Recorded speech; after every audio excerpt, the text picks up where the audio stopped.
Welcome to this month's edition of Matters. Hello, everyone. This month we're going to be talking about recruiting and the importance of it. At PSC, we've said for a long time that salons really need to be on a 365-day-a-year campaign in recruiting, always looking for talent. We believe that the number one problem facing salons is the finding, hiring, training, and maintaining of qualified staff members. Robert Cromeans always refers to it as the gene pool. What number, how many, what quality of future professionals are out there coming into our business on a monthly and yearly basis? And how do we immerse them in beauty and educate them and immerse them in our culture to where they can actually be thriving new professionals? There's many ways it will go during this CD, but the first is, let's say you've got 5 people that walk up to the door and knock on the door to your business, and they are wonderful. What are you going to do with these people? Are you prepared to interview them? Do you have a system of interviewing? Do you have a system of accepting them into your business? Do you have a system of finding if they'd be a good fit and would their personality mesh with the rest of the staff? You only do that by multiple visits. Everyone can be great for 15 minutes or anyone can be great for 45 minutes, but can they be great multiple days in a row? And that's what we would encourage you to do. You would want to create a situation where they would be surrounded by your staff and your salon, giving you multiple attempts to view and see if they'd be a good fit for your business. There's a terrific book that we'd recommend that is available called Attracting the Future. And it's published by Milady, and it's a Paul Mitchell The School book. You can purchase it at paulmitchelltheschool.com. It's really wonderful regarding the whole topic of attracting the future hairdressers that will work in our business. It's a great primer on working with local schools. Whether or not they're Paul Mitchell schools isn't a prerequisite to this book. I think any beauty professional could learn a great deal and be inspired by the information that's in this particular book. What do we typically see from salon owners who are trying to recruit from the schools? Well, first of all, most salon owners are recruiting in the moment. In other words, there's a thought process that says, I go to the schools when I need someone now. I don't think about needing someone a year from now or 6 months from now or 2 years from now. Logic tells you if you need someone today, you're probably going to need someone a year from now or 2 years from now. But we're so much in the moment, and sometimes schools look back at hairdressers and say, don't call me just when you need somebody. Call me because you want to make a contribution here in the school. Call me because you've got some current young staff members that have recently been in school, maybe a year ago or 6 months ago. They're now immersed in your culture and thriving and doing well. Call me when you've got one of our alumni who wants to come back with you and speak to the students. Call me because you want to be a big brother, a big sister to existing staff members.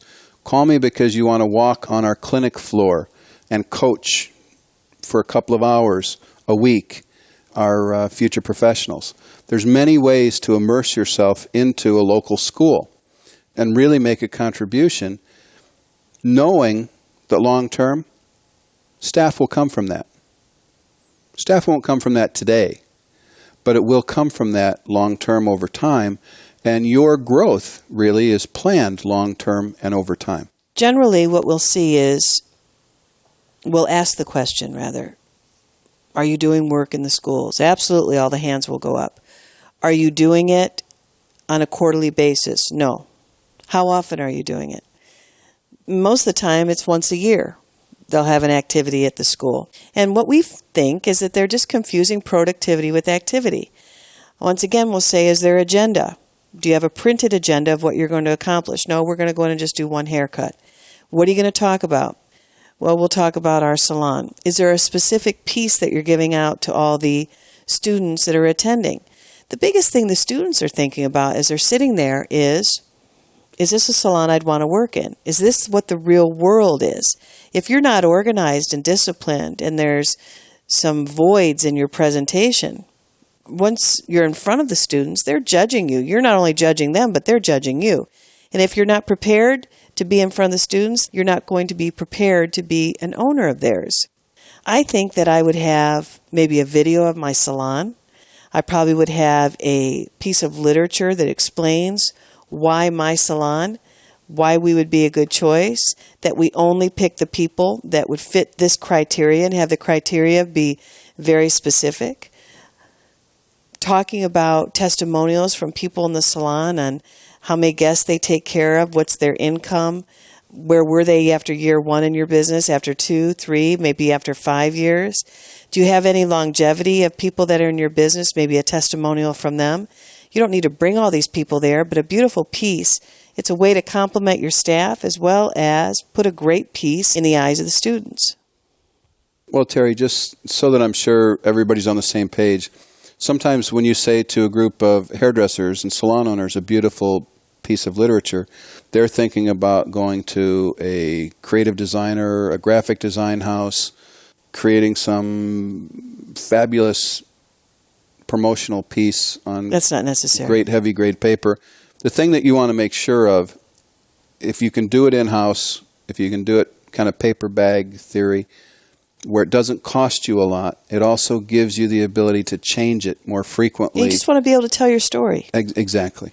And it can be tasteful, it can be beautiful, and you can produce it in-house. And it could be the equivalent of a newsletter, which how often do software packages have things like that now? They create a template, you throw the information in, and you could, as you said, update it as frequently as you want.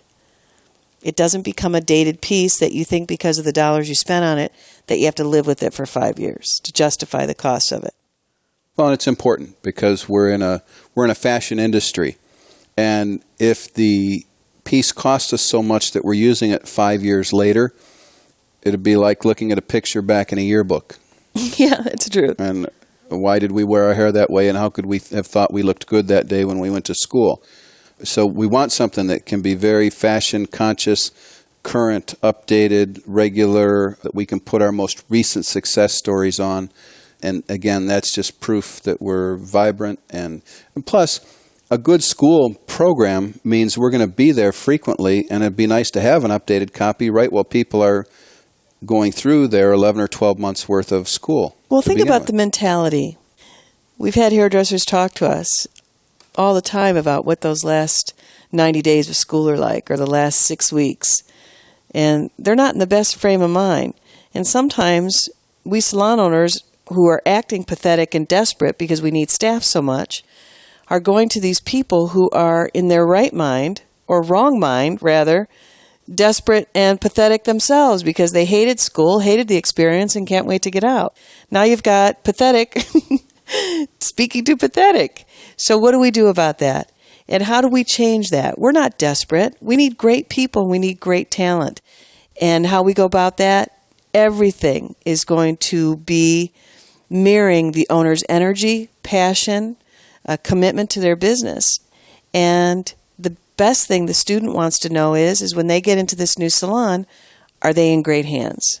Is this someone that's going to really be able to help me develop myself and my reputation and my career? I really think that visiting schools or becoming a part of the curriculum at any of your local schools is something that sounds workable to you.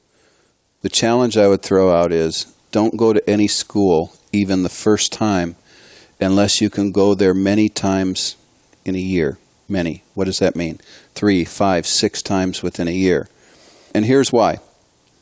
There's a great number of salons and chain salons that will visit that school once. One time during a student's life in school. When you go the second time, you begin to differentiate yourself because you're there again while they're in school. You go the third time, you have less and less competition. You go the fourth time, you start to stand alone as the only person that's making that kind of a commitment to their ongoing training. It's funny, the more times you do something, the more the competition thins out. Oh, I think that's a great point. And if it were me, I would find out, especially if you want to partner with one specific school that has maybe values and beliefs and carries themselves well and has a great reputation in the community or in the beauty community. And perhaps I find out, I don't want to do maybe an overall class. I might want to go in and spend a day there to where I'm around the people in theory, to welcome them, Maybe then I go on the floor and I've got the entry levels to the floor. And then maybe I also have some time with the seniors because the conversation is different at each one of those steps. It's not exactly the same. So I would never ask the school, just give me an hour. I think people do that because they think I can give an hour to a school. What's the big deal? No, what you want to give to the school is you want to leave an impression.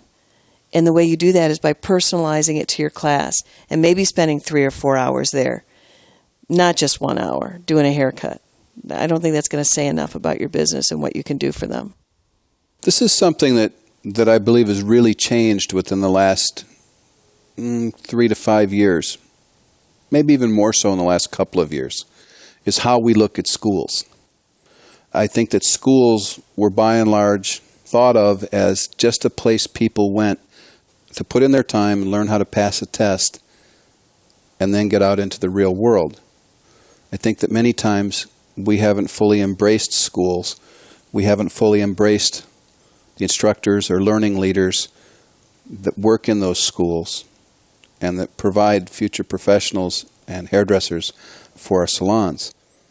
What I like about how it's changed is that there are school organizations, for sake of example, the Paul Mitchell schools, that have really taken a lead in providing a superior level future professional for salons to consider and bring into their salon. Well, the main reason that the Paul Mitchell School is doing so well is because they've designed a system and they're asking the student, the learning leaders, the franchisees, all to be in compliance with that system.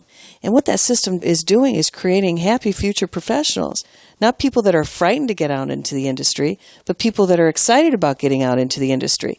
One of the things that I've noticed is at times, because these systems are so strong in the schools, these schools and the way that these people are thinking about systems of business, they're outperforming our industry.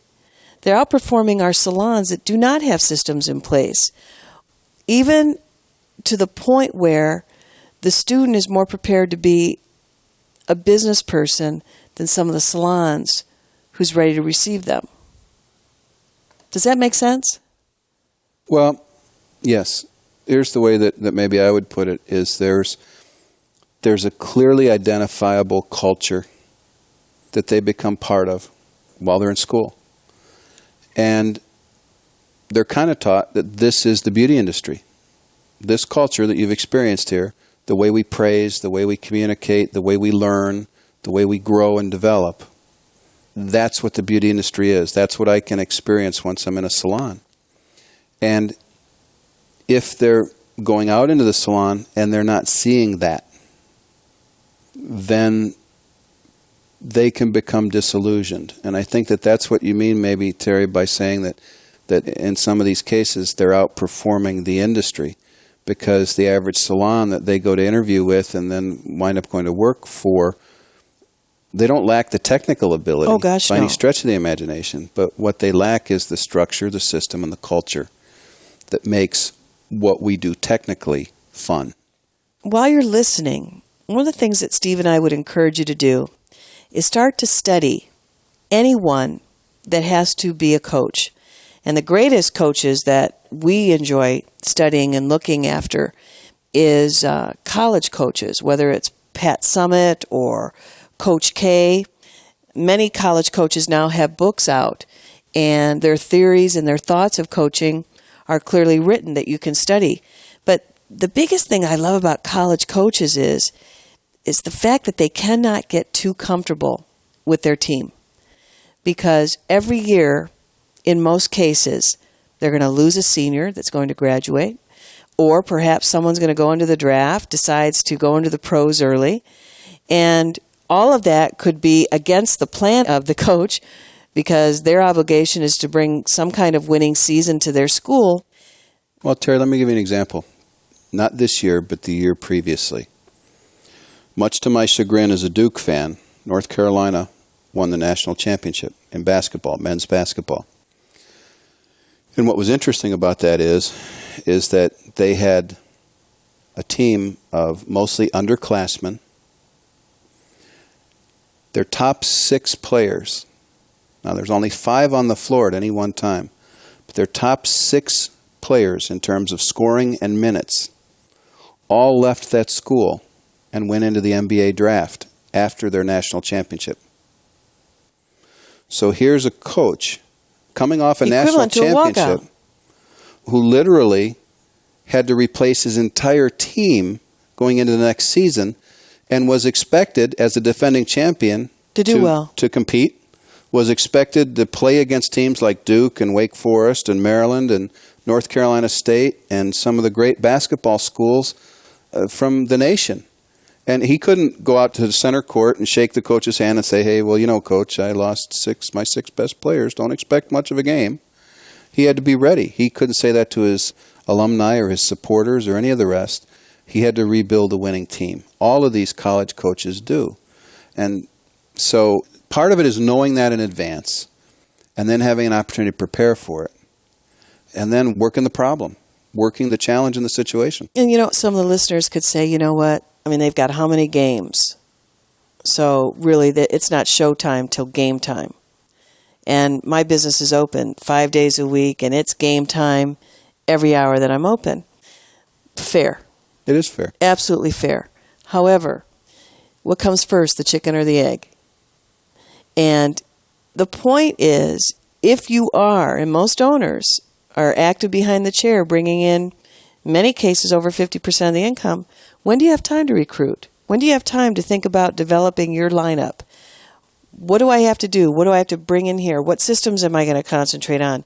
When am I going to get to the school? You're overwhelmed in your time of being 50% of the business, because sometimes your compensation is in place because it's grandfathered. It's not in place for profit, so you have to do as much hair as you can just to make the payroll make sense. And now we're saying you need to leave the salon, spend hours here, think about recruiting, bringing in talent, and you say, that's it, I can't do this. I mean, I am not cut out for this job. Absolutely you are. And it's yours. It's your job, your dream, your vision. Don't let anyone screw with it. The point is you have to say, what do I want here? What am I looking for? If you don't know what you're looking for, you can't find it. You absolutely can't find it. When you go into a school, if you're just hoping anyone will fit, you're probably going to get the worst of the bunch. You say to the school owner, what student has the best reputation? Who has the best attendance record? Who's best on punctuality? Who honors the system here in your school better than anyone else? Who is the best student that's leaving your organization? And maybe a school needs to pick their top 5 every graduating season or every class and say, most do these are in my one, top in one 5. fashion or another. How do they do it? Most have some sort of a senior program that's very specific about how people get into it based on attendance and grades. Well, then and that's who I'd want. things of that nature. And they are singled out in most schools in one way or another. So, again, it's just communicating with the school owner. Maybe the school needs an advisory board. Looking at it, well, nationally they do. Every school needs an advisory council that meets at least once a year. Every school in Illinois and Indiana, as far as I know. And I think it's a NACIS thing, so I know it is. It's a national thing. But would I want to be on that if I was a salon owner? Absolutely. Oh, certainly. I'd have to be involved. I couldn't be quiet. Well, and it's also it's your way to be a part of the global beauty industry. When you stepped into the arena and became a salon owner, the whole rest of the beauty industry matters to you. Mm-hmm. And there's good in schools, and there's not so good in schools. But even the not so good schools are part of the global beauty community. And what are we as beauty professionals going to do about that? How do we become involved? We can't just sit on the sideline and say, oh, that's awful, but there's nothing I can do about it. That apathy is how we get a smaller and smaller gene pool. And everything that we're trying to do as beauty professionals is increase that gene pool, attract more great people into our business, provide more great jobs for people and career paths for people so that they stay once they're here. I mean, this whole thing is a really exciting possibility if we're willing to work it and make some great things happen. So you might be thinking, where do I start? I've thought about going to schools before, but I've never really had a plan in place that would provide the structure and the disciplines to actually get us there on a regular basis. I honestly believe where I would start is purchasing the book, Attracting the Future. I believe it's about, I think it's about a $40 investment. But within that book, there's so many specific things, from how to write a letter to the beauty school, to how to plan your agenda for when you go into the school, to various things that you could do as a salon visiting a beauty school. So that's where I would start. The other thing is start by looking at your staff and say, who are my candidates? Who are the people? Who would I want with me when I go to the school? And why do I want them with me? And do they know that that's a particular strength of theirs? And then how would I compensate them for being a part of this school team that goes in on a regular basis? Those are all questions that have lots and lots of different answers. Relative to the compensation part, I would always do it either as a per visit fee or a perk that you make available. Please do not tie it to a commission rate. Don't make the mistake that many people have made in the past, and that's by offering a higher commission to people who do additional things for you. Your commission rate is your commission rate. And That's a good point. That's a separate issue. If they're doing extras for you, quantify and put a dollar figure on what that extra is worth, and then pay them for that accordingly. For some people, a great $30, $50 Starbucks card would suffice, would be great. Yeah, you don't want to give 5%. Someone could be giving you 2 hours a quarter, and you just gave them 5% extra on every single haircut they do. That doesn't make any sense. Yeah. Or even 1% doesn't make sure. sense. All right. So it's really a separate thing that has a separate fee structure. And whatever you choose to do with that is fine. Again, I would do it, if I could, in gift cards where possible, in most cases, or with a daily rate that gets added to their paycheck, or an hourly rate or a per visit rate. So there's lots to think about with this, lots to plan for, and realize that it's something that's going to evolve. As you begin to get immersed in it, it's kind of like driving down the road. You can only see so far, but once you get down the road as far as you can see that much further again. It's hard to predict what your relationship with a local school can become.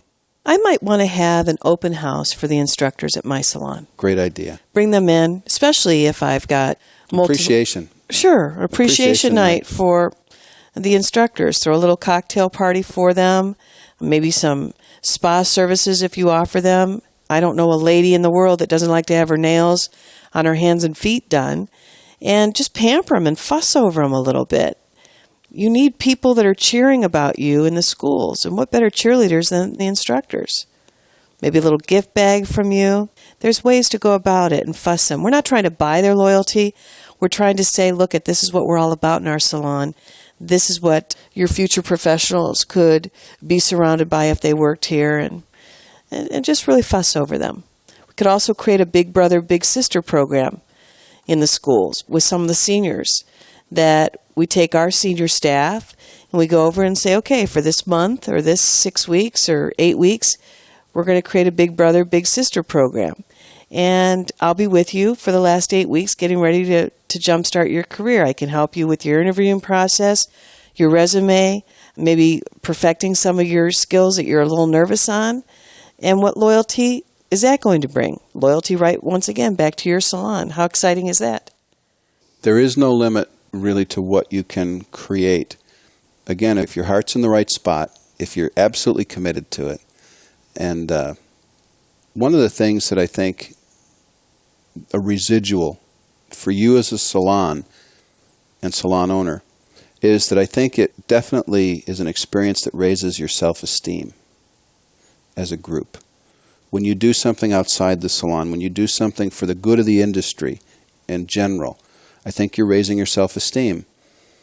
We hear a lot about how important self-esteem is, but not many people ever say, what is it you have to do to raise it? And one of the best definitions that I've ever heard on that is do something that you're proud of.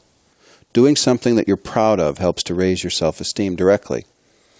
And if you can do something worthwhile that you're proud of, that also not only raises your self-esteem, but increases the number of hairdressers that you can attract into your business, you're starting to create this energy and this synergy, if you will, of motion and emotion that grows a business. It's kind of like sometimes I think that Zig Ziglar says, he does the metaphor of standing in front of an old wooden stove and saying, you give me heat and I'll give you wood. And I think sometimes that's what we do to the beauty industry. You give me hairdressers and I'll give you effort and I'll give something back. That's excellent. And I think it's more, let's go there and say, how can I help the industry give back more hairdressers? And then I'll enjoy. It's a different way of thinking. Mm-hmm. And I like what we're suggesting to you because we're part of the solution instead of being on the sideline complaining about some of the challenges. Mm-hmm. So we've talked so far really about going into schools as a method of recruiting. But I really think that any time we stand in our salon and we work on a guest and we provide a salon experience, we have the opportunity to, first of all, be an ambassador of our industry, and second of all, to invite people to become part of it. Mm-hmm. If it were me and I was working in a salon or owned a salon, I would have in a beautiful frame on every station and certainly on the front desk, career consultation always available. You know what? And this is for a lot of PSC salons that have been in our classes before. This is one of those things we've been saying for years, but I haven't seen... This is like the hot water bottle. This is like your hot water bottle, That's Terry. right. I haven't seen enough implementation on this, Mm-hmm. and I promise you it's worth the endeavor. Career consultation always available. First of all, people are going to say, what do you mean by that? It creates questions. When people ask questions, think of the industries, think of the professions and the jobs and the clerical workers that have been downsized, outsized, right-sized, and who have had a career change forced upon them at all varying ages, that have no idea what a career in beauty could do for them. Mm-hmm. You, as a member of the beauty industry, someone who has a career in beauty, are a great spokesperson for what a career in beauty is. And so you could always be available for a consultation on that. And I really think that probably, and again, this is a totally made up number, but I think it would be possible if we really got behind this for 50% of the enrollment in beauty schools to be coming out of salons, to be coming either directly or indirectly out of salons because of what they witnessed in watching you work and provide a salon experience for people, or because of conversations and encouragement that you've had. Now, one of the very real things that we have to realize is that because of what's happened previously, the whole world, meaning parents and sometimes high school counselors, don't view the beauty industry as a real prize profession. It's because of the Shame on us. It's because of the way the media portrays us. It's because, in some ways, the way we've carried ourselves as an industry. But it's our problem to right. And so, as we do that, we need to make sure that more of the success stories, more of the great things, the great careers in beauty that have been made possible, are in front of the public. Now, by us being on a 365-day-a-year recruiting campaign, we're saying, first of all, come join us. There's an abundance here. We are not a scarcity mentality industry that says there's only so much and I'm going to get mine. There's an abundant industry here that's ready to welcome you. Second of all, it's treated me well. I believe it will treat you well. Come on in and play with us. Third of all, I think that if you're having 5 conversations a day with parents who have children at home, because that little sticker or that little sign that says career consultations always available, you are starting to affect change in the minds of 5 parents. And over the course of a year, how many parents will you affect and influence? I think we also need to reach out to the high school counselors.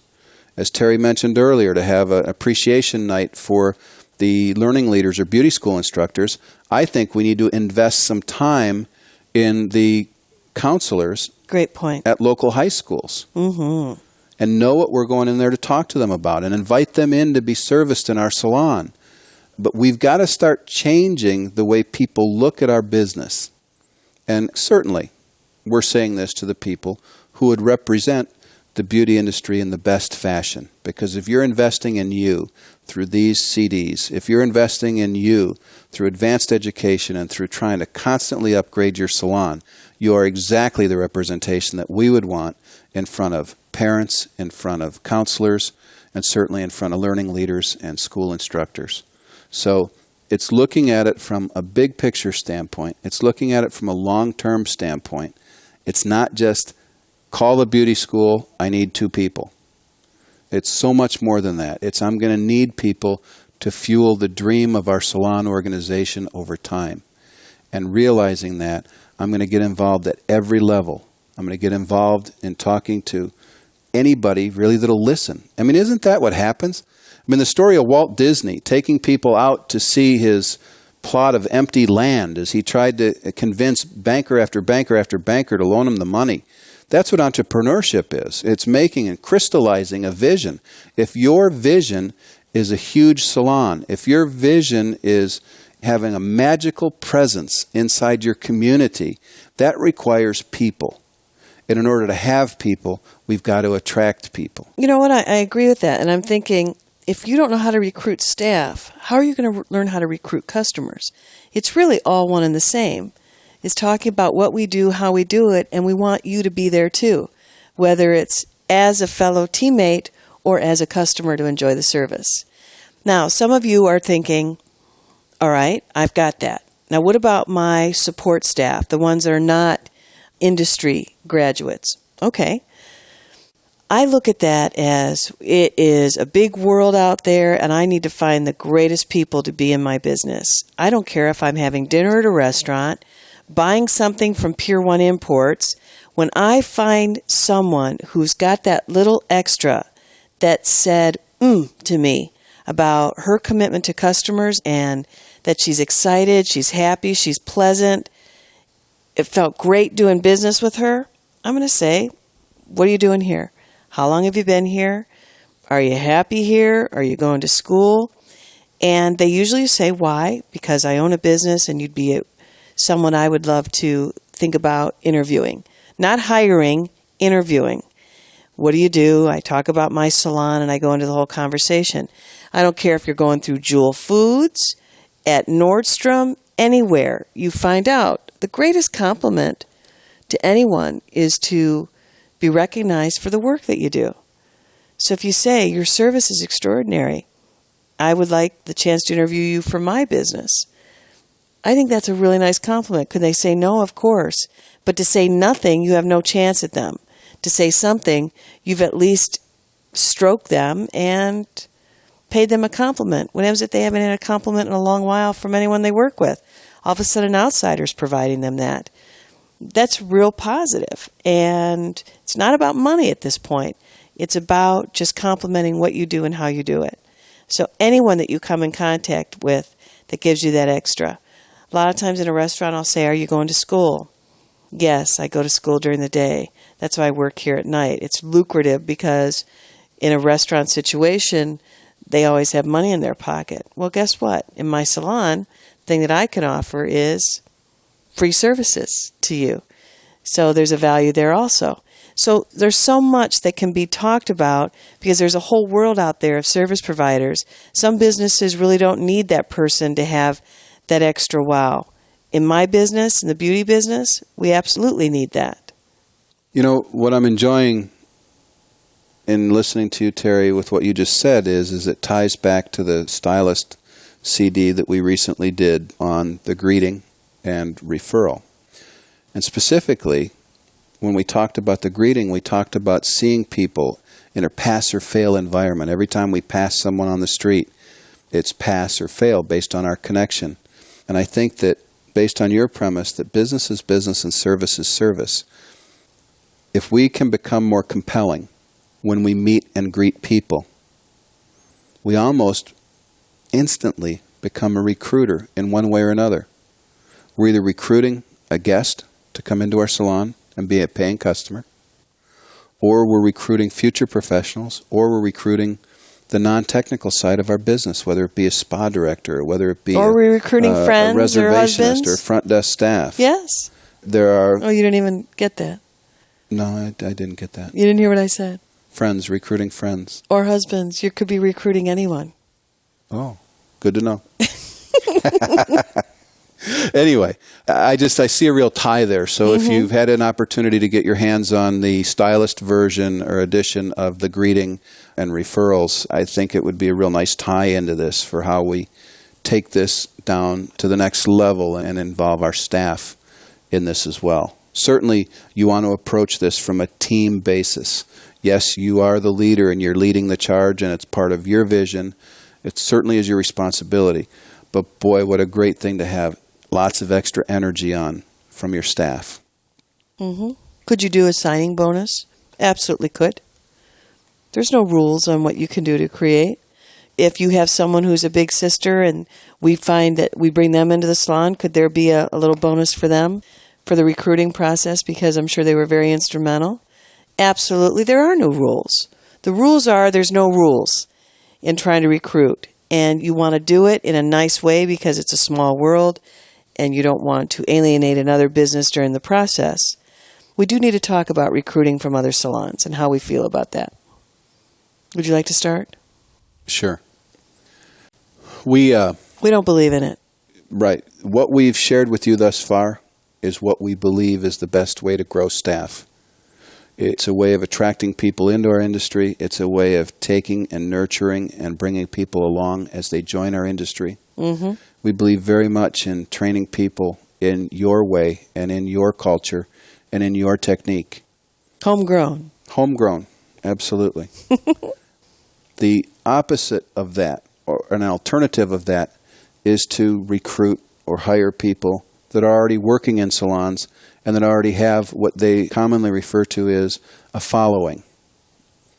The thing that I learned a long time ago in this business is that, first of all, the way someone joins you is the way that they will leave you in this business.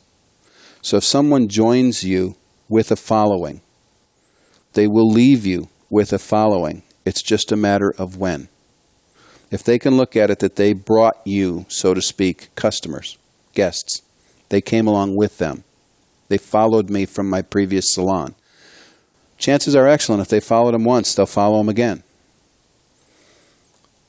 If you are creating a culture in your salon that is a culture of homegrown, and then you start bringing in people with followings and add to that don't have to go through some of the same training programs, that don't have to go through being brought up in your culture, that are given status, that are given pricing, that maybe are given compensation that others had to earn first inside your four walls, it really does tend to erode your staff's belief in you. And you know what? It also tends to erode your own belief in yourself, we've found with people. So it also has you on real uncertain ground in that you've got people working for you that you didn't grow. Somebody else grew. Somebody else invested in them. And they learned. And one way to look at it, there was this one speaker that we heard years ago. His name was Alan Simberg. And he's just a pip of a guy. Little ball of fire. We love him. But he did this thing where he talked from the audience. He had the audience remember everything they didn't like about a person. He wrote on a sheet of flip chart paper everything that they didn't like about the place they currently worked. And so here was this flip chart full of all these negative things. And then he ripped the flip chart off and he ripped a little hole in the top of it to put his head through. And he put it over his head and he said, "Now I'm walking into your business looking for a job. But I'm taking me with me. And I'm taking all of this negative with me everywhere I go. Because I come along with that. That's my past experience. That's my work experience. That's how I see things. I had an unfair boss that I worked for before. Chances are excellent I'm going to work for an unfair boss, only now it's you." And so if that's the way I've trained myself to look at leadership, it's going to take a major change in order to raise above that. So our way is hiring people with little or no background other than beauty school. One of the things, we were just in Germany and spoke, and they graduate at the age of 15 or 16 in Germany. And then they go into what they call a work program. And the work program lasts for 3 years. And bear with me, I'm going somewhere with this story. And you have 2 days of education towards that topic or schooling profession that you've chosen. And then 3 days you work within the four walls of that business. And you do that for 3 years. You cannot be terminated. It's government funded. You are paid while you're going through this. The 2 days, the schooling is government funded, and then the 3 days that you're working hands-on is funded by the salon. And I said, 15 or 16 years old. What a responsibility that is. Because, I don't know, but at 15 or 16 years old, mentally, maturity-wise, I wasn't ready to be in an adult world at 15 or 16 years old. The way I thought, the way I carried myself, I didn't understand the big picture of life, that this is other people's livelihood, how they pay their mortgage, how they support their children, feed their children. You don't understand all that because it's usually provided for you at 15 or 16 years old. And I thought, my goodness, I mean, that to me is not a healthy environment for a 15 or 16-year-old to be surrounded by adults all the time. They're not ready for that. And then I thought, you know what? I mean, the average age of our students in our industry is 18. They're graduating at 19 years old, and they once again are going into an adult world, not understanding the roles of the adult and the maturity and everything else that it takes to really be successful in a career.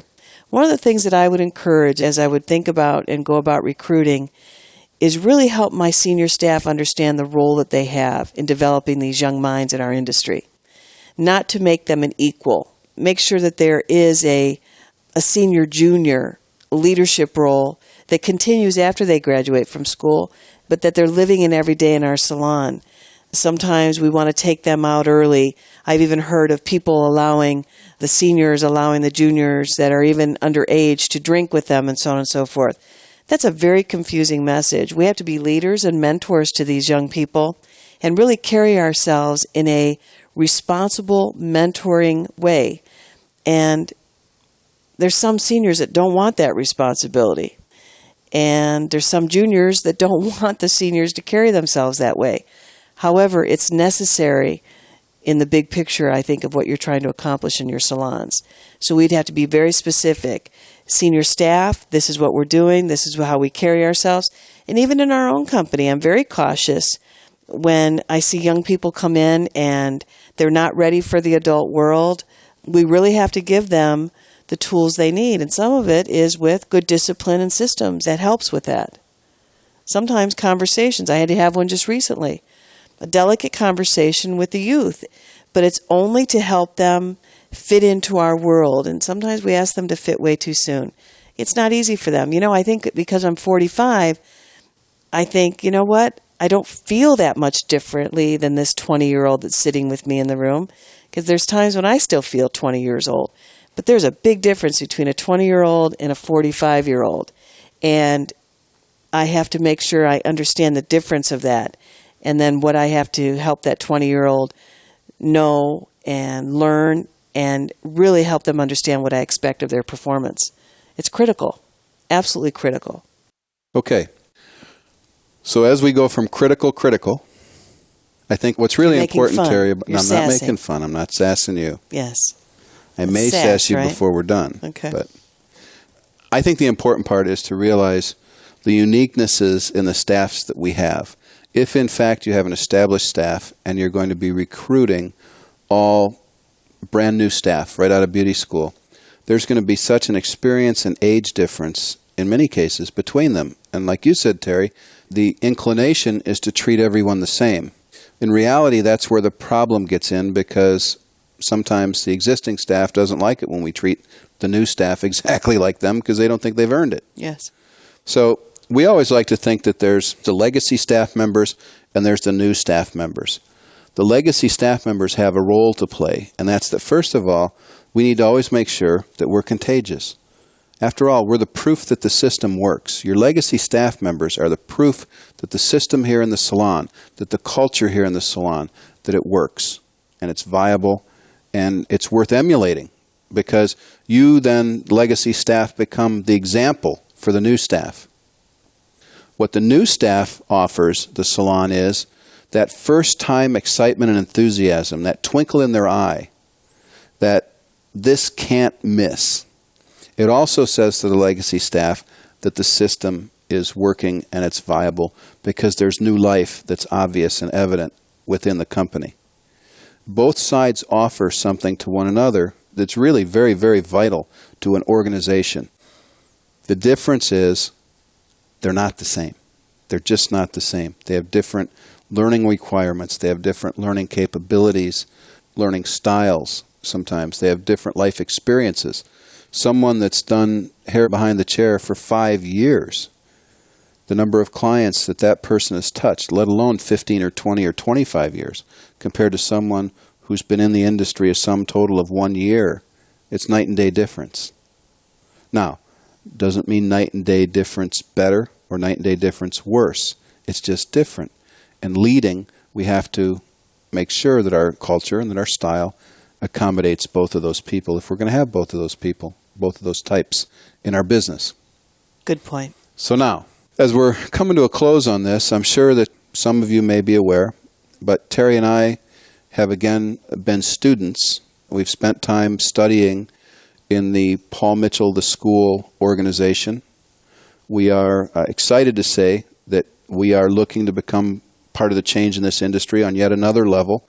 We very much hope to be involved with and be putting Paul Mitchell the Schools into our various areas here. I've got to tell you that both of us as students have been blown away by the culture. Absolutely captivating. And teaching style, the learning style that exists inside Paul Mitchell the School. The people that we've been exposed to, of course, Win Claybaugh as the co-founder along with John Paul LaJoria. Win's leadership, his dynamism is absolutely unmatched. His organization that surrounds him, from Dennis James to Brennan Claybaugh to Tova Stroman, everyone that we've touched Very impressive. has really, really been awesome. I feel like a background singer, just adding words You're here. kind of one of the Do-do-do-do. pips. But then that would make me Gladys Knight, so some problems there. Anyway, we've just we can't wait. We know that our message is going to change. It's going to become enriched. It's going to be enhanced by this experience. As I've been in the industry since '88, and certainly Steve, I'm just a spring chicken compared to you in the industry. Yes, you are. I don't think I've witnessed momentum like this. Momentum in an industry as what this is bringing to the table. And it's very exciting. And to be firsthand and witnessing it and being a part of it, it's spectacular.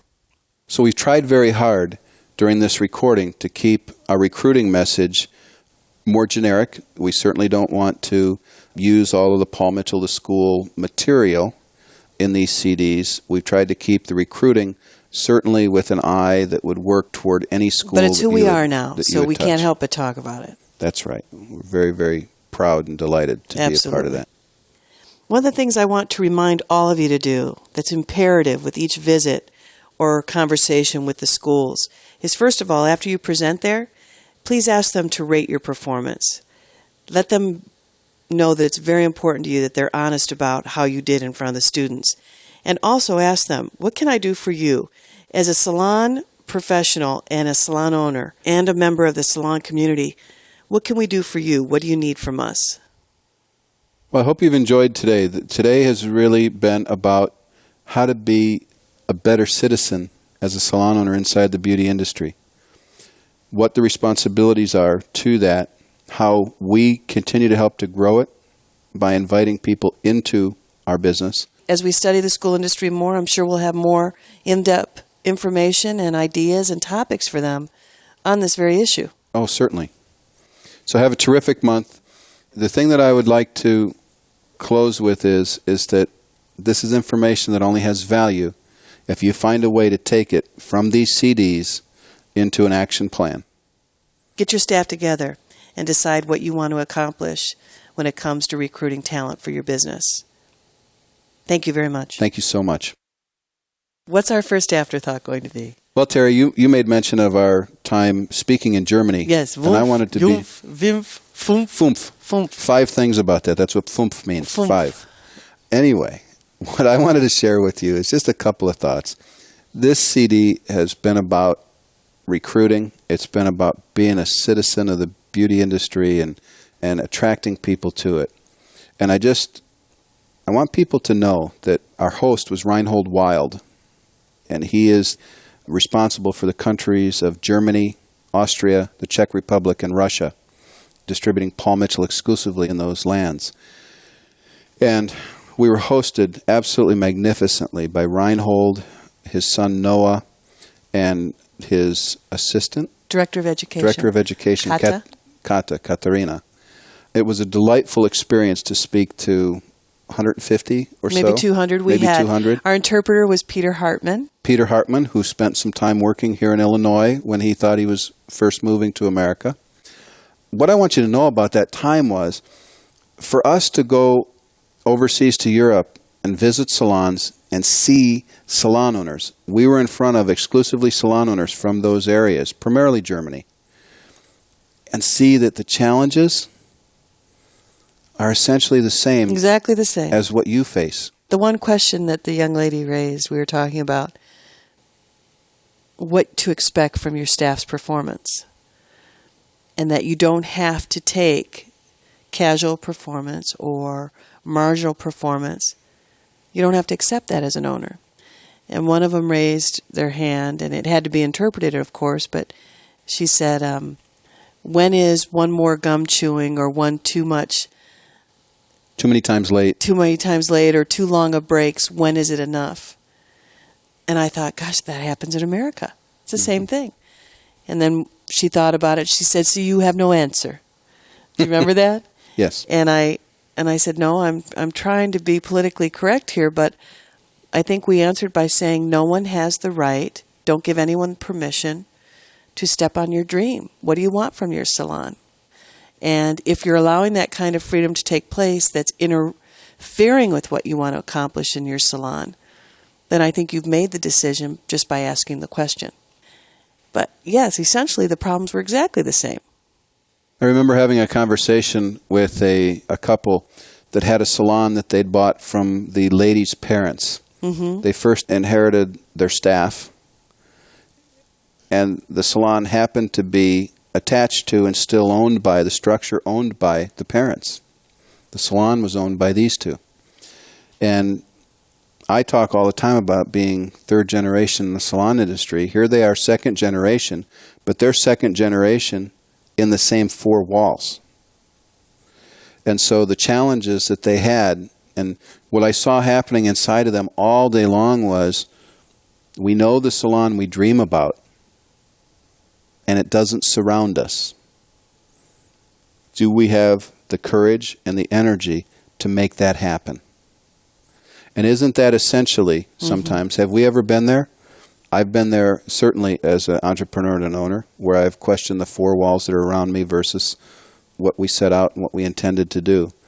And those are great intellectual and emotional struggles that bring about a greater result on the other side if we take the proper action to make those things happen. So our time in Germany was absolutely fabulous. It was quick. It reconfirms that the message of the beauty industry needs to be repeated over and over again. Absolutely. Thank you so much. We look forward to talking with you again in future CDs. Thank you.